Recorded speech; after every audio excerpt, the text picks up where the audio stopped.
శనక్కాయ పచ్చడి ఎలా చేయాలో ఇప్పుడు చూద్దాం. ప్యాన్ పెట్టుకొని పల్లీలు వేయించుకొని మంచిగా పొట్టు తీసుకొని పక్కన పెట్టుకోవాలి. ఇప్పుడు 2 ఉల్లిగడ్డలు తీసుకొని వెనక ముందు కోసుకొని పక్కన పెట్టుకోవాలి. ఈ పొట్టు తీసుకున్న పల్లీని రోకల్లో వేసేసి మెత్తగా దంచుకోవాలి. అప్పుడప్పుడు నీళ్ళు యాడ్ చేసుకుంటూ గట్టిగా అవుతుంది.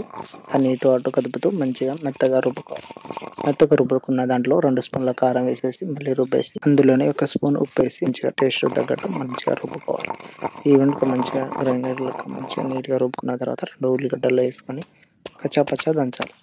మొత్తం ఈవెంట్గా కచ్చాపచ్చా మెత్తగా అయితే ఉండకూడదు.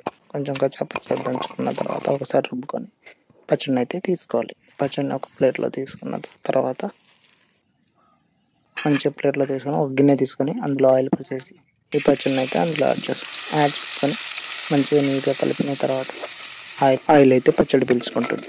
పచ్చడి పీల్చుకున్న తర్వాత మూతేసి కింద తెచ్చుకోండి. వేడి వేడి పల్లి పచ్చడి రెడీ. Please do subscribe.